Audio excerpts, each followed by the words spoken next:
Hi guys, and welcome back to Nothing But Real Life. Today I wanted to talk to you about something that I've gotten a lot of questions about, and I am going to be real and raw with you. And this is a sensitive subject, so I do want to ask that you are sensitive about this with us and our family. I'm going to try to be really open with you, and yet also have some boundaries with my kids and the things that they've been through. But I do want to share with you the reality of fostering and adopting in our life. Now, understand that every situation is different, every family is different, every kid is different.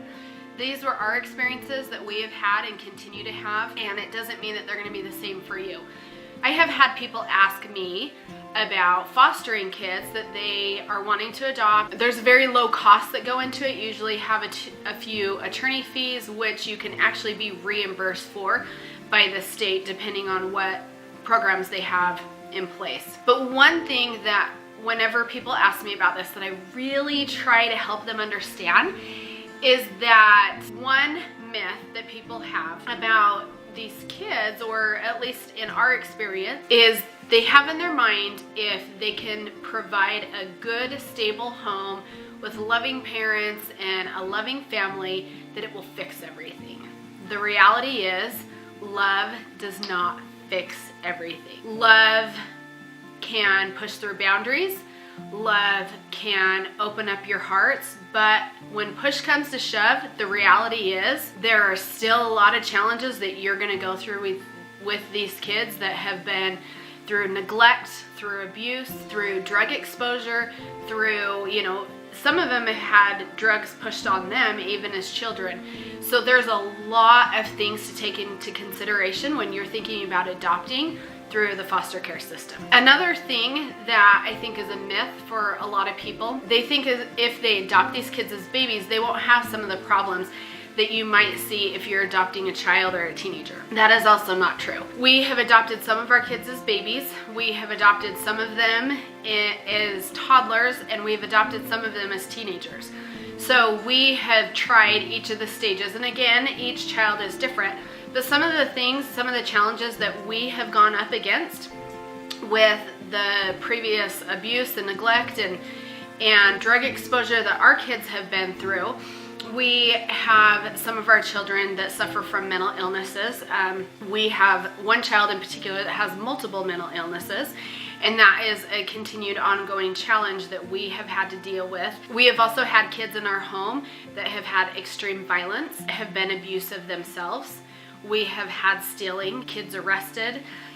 We've had kids that have had to go into group homes because it's not safe for them to be in our house at that time unless they learn certain coping skills. So we have definitely had our share of challenges with adopting our kids. But here's the reality. We have challenges with our biological kids too. Some of this process has been really hard for them as well. And this is something that you have to take into consideration when you are considering adopting through foster care.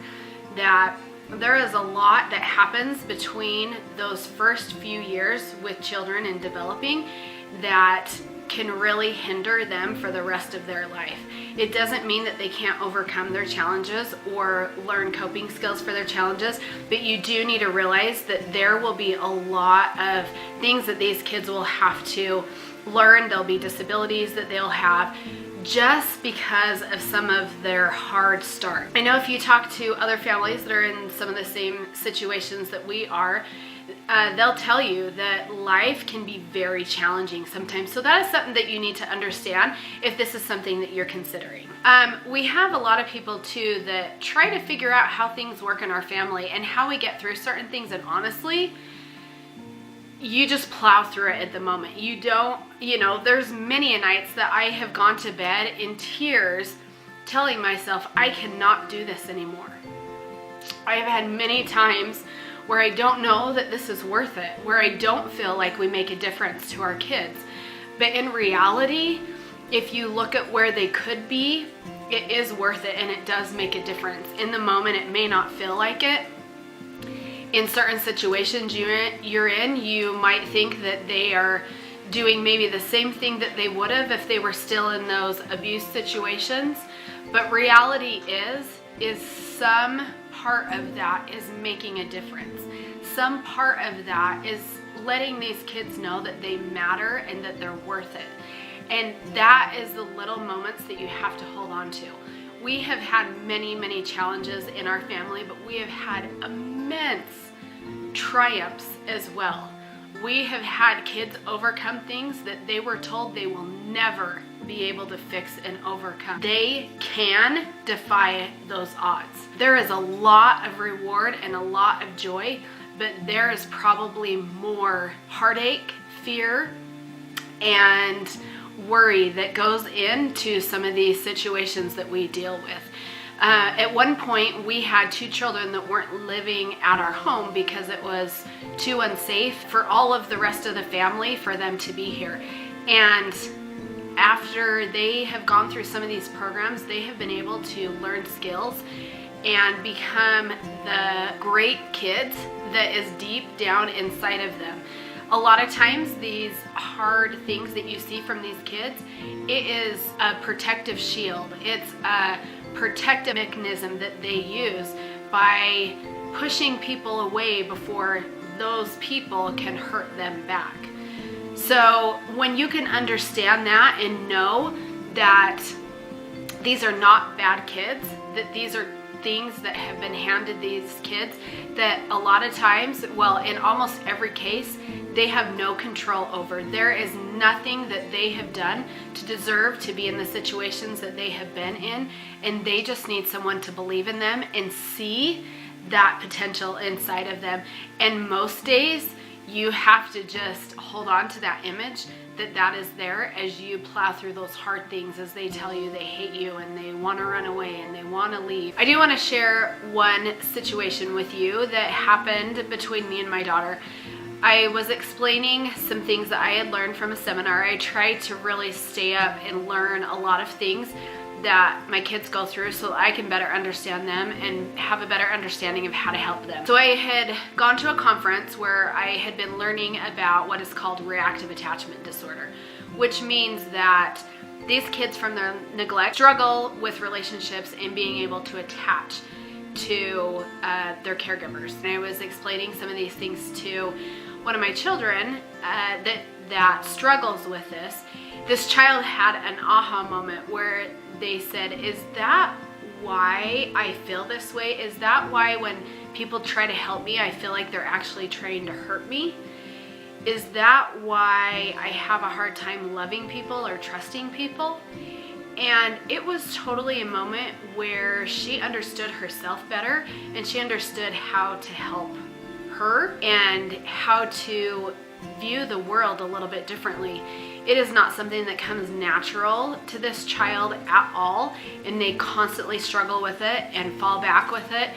But it was a moment that they realized why they do some of the things that they do, where a lot of times this child characterizes herself as a bad kid and she isn't. So that was a little tender mercy that we had, being able to understand.